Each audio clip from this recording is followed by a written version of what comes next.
ನಿನಗೆಂದು ನಾನು ಆಭಾರಿ. ಗೈಸ್, ನಮ್ಮ ಪರಿಸ್ಥಿತಿ ಹೆಂಗಾಗಿದೆ ಅಂದ್ರೆ ಎಕ್ಸಾಮಿಗೆ ಮನೆಯಿಂದ ಬರಕ್ಕಾಗಲ್ಲ ಅಂತ ಗೊತ್ತು, ಹಾಸ್ಟೆಲಿಗೆ ಬರಲೇಬೇಕು. ಹಾಸ್ಟೆಲಿಗೆ ಬಂದ್ ನೋಡಿದ್ರೆ ಮೆಸ್ ಕ್ಲೋಸ್. ಬೆಳಗ್ಗೆ ಟಿಫಿನ್ ಏನ್ ಮಾಡ್ಬೋದು ಅಂತ ನಿಮಗೆ ನೋಡಿ ಇವಾಗ ಗೊತ್ತಾಗುತ್ತೆ. ಬ್ರೆಡ್ ಜಾಮ್ ಎಂತ ಊಟ ಇಲ್ದಿದ್ದ ಬಂದು ಇದು ಇವಾಗ. ಮತ್ತೆ ನೋಡಿ, ನಾವು ವಿತೌಟ್ ಮಿಲ್ಕ್ ಕಾಫಿ ಮಾಡ್ತೀವಿ ಇವಾಗ. ಬ್ಲ್ಯಾಕ್ ಕಾಫಿ ರೆಡಿ ಮಾಡೋರು ಇಲ್ಲಿದ್ದಾರೆ, ಅವ್ರನ್ನ ತೋರ್ಸಲ್ಲ. ಗೈಸ್, ನಮ್ಮ ಹತ್ರ ಇವಾಗ 2 ಮಗ್ ಇದೆ. 2 ಮಗ್ನಲ್ಲಿ ಬ್ರೂ ಪುಡಿ. ನನ್ನ ವಾಯ್ಸ್ ಕೇಳಿ ಯಾರು ಹಾರೋಗ್ಬೇಡಿ. 1 ಮಗ್ನಲ್ಲಿ 1 ಬ್ರೂ ಪ್ಯಾಕೆಟ್, ಇನ್ನೊಂದು ಮಗ್ನಲ್ಲಿ ಇನ್ನೊಂದು ಬ್ರೂ ಪ್ಯಾಕೆಟ್. ಈ ತರ ಹಾಕಿ ನಿಮ್ಗೆ ಇವತ್ತು ಬ್ಲ್ಯಾಕ್ ಕಾಫಿ ಮಾಡುವುದು ಹೇಗೆ ಅಂತ ಹೇಳ್ಕೊಡ್ತೀನಿ ನೋಡಿ. ಈ ತರ ಚಂದ ಮಾಡಿ ಹಾಕ್ಬೇಕು. ಆಮೇಲೆ ಶುಗರ್ ತಗೋಬೇಕು. ಶುಗರ್ನ 1 ಸ್ಪೂನ್ ಈ ಕಡೆಗೆ ಹಾಕಿ, ಇನ್ನೊಂದು ಸ್ಪೂನ್ ಆ ಕಡೆಗೆ ಹಾಕಿ. ಆಮೇಲೆ ಹಾಟ್ ಆಗಿರುವಂತ ಹಾಟ್ ವಾಟರ್ ಅನ್ನು 1 ಕಪ್ ಹಾಕಿ, ಸುಯ್ ಸುಯ್ ಸುಯ್ ಸುಯ್. ಇನ್ನೊಂದು ಕಪ್ಪಿಗೆ ಇನ್ನೊಂದು ಹಾಕಿ, ಸುಯ್ ಸುಯ್ ಸುಯ್ ಸುಯ್. ಈಗ ಸ್ಪೂನ್ ಅನ್ನು ತಗೊಂಡು ಚಂದ ಸುಯ್ ಮಾಡಿ, ಚುಯ್ ಚುಯ್ ಚುಯ್ ಚುಯ್ ಚುಯ್.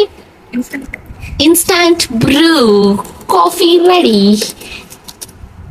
ಸುಯ್ ಸುಯ್ ಸುಯ್. ನಾನ್ ಮಾತ್ರ ಬ್ಲ್ಯಾಕ್ ಕಾಫಿ ಕುಡಿಯಲ್ಲ, ಇವತ್ತು ಫಸ್ಟ್ ಟೈಮ್ ಟ್ರೈ ಮಾಡ್ತಿದ್ದೀನಿ. ನಂದು ರಿಯಾಕ್ಷನ್ ಹೇಗಿರುತ್ತೆ ನೋಡೋಣ. ನಮ್ ಬೆಳಗಿನ ಟಿಫಿನ್ ಆಗೋಯ್ತು, ಕಾಫಿನೂ ಆಗೋಯ್ತು, ಟಿಫಿನ್ ಆಗೋಯ್ತು. ಓಕೆ ಗೈಸ್, ನನ್ನ ರಿಯಾಕ್ಷನ್ ಹೇಗಿರುತ್ತೆ ನೋಡಿ. ಗೈಸ್, ಫಸ್ಟ್ ಟೈಮ್, ನಿಜವಾಗ್ಲೂ ಲೈಫಲ್ಲೇ ಫಸ್ಟ್ ಟೈಮ್ ನಾನು ಬ್ಲ್ಯಾಕ್ ಕಾಫಿ ಕುಡಿತಿರೋದು.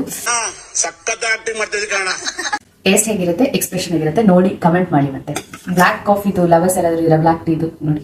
ಇದು ಕಾಫಿನ ಟೀ ನಮ್ದು ಕಾಫಿ ಕುಡ್ದಿಲ್ಲ, ಪರವಾಗಿಲ್ಲ. ಆದ್ರೆ ಕೈ ಕೈ ಬೇಕು ಇನ್ನು. ಅದೇ ಮಿಲ್ಕ್ ಬೇಕು ನನಗೆ, ಸ್ವಲ್ಪ ಶುಗರ್ ಆಡ್ ಮಾಡಲ್ಲ. ಸ್ವಲ್ಪ ಸಲ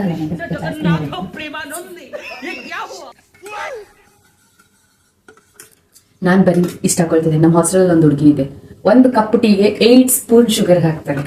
ಪುನಃ ಒಮ್ಮೆ ಟೇಸ್ಟ್ ಮಾಡುವ. ಆದ್ರೂ ನನಗೆ ಇಷ್ಟ ಆಗ್ತಿಲ್ಲ, ನೀವು ಟೇಸ್ಟ್ ಮಾಡಿ. ಈಗ ಹೊಟ್ಟೆ ಹಸುವಾಗಿರೋದ್ರಿಂದ ವಿಧಿ ಇಲ್ಲದೆ ಇದನ್ನೇ ಕುಡಿಬೇಕಷ್ಟೇ. ನಾ ಕಾಫಿಗೆ ಟೀಗೆ ಡಿಪ್ ಮಾಡಿ ತಿನ್ನೋದು ನೋಡಿದ್ದೀನಿ, ಇವತ್ತು ನಾನೇ ಬ್ಲ್ಯಾಕ್ ಕಾಫಿಗೆ ಡಿಪ್ ಮಾಡಿ ತಿಂತಿದ್ದೀನಿ. ಟೇಸ್ಟ್ ನೋಡುವನಿ. ಪಾಪ ಅವ್ರಿಗೂ ಎಕ್ಸ್ಪೆರಿಮೆಂಟ್ ಮಾಡಕ್ ಹೇಳ್ತಿದ್ದೀನಿ, ತಗೊಂಡ್ರು. ಈ ತರ ಡಿಪ್ ಮಾಡಿ ಈ ತರ ತಗೊಂಡು ಕೈಗೆ ಹಾಕಿ. ಡಿಫ್ರೆನ್ಸ್ ಏನೋ ಗೊತ್ತಾಗ್ತಿಲ್ಲ ಗೈಸ್. ಹೊಟ್ಟೆ ಹಸ್ಬಿಟ್ಟಿದ್ಯಲ್ಲ, ಇನ್ನೇನ್ ಮಾಡೋದು, ಏನ್ ಕೊಟ್ರು ತಿನ್ನೋ ತರ ಆಗಿದೆ ನಮ್ಮ ಪರಿಸ್ಥಿತಿ. ಇದನ್ನೆಲ್ಲ ಕಣ್ಣಿಂದ ನೋಡಿ ಕಂಗಾಲ ಆಗ್ಬಿಟ್ಟಿದೀನಿ. ಬೇಕಣ್ಣ, ಈ ಲೋಪರ್ ನನ್ ಮಗನ್ ತಲೆ ಬೇಕೇ ಬೇಕು.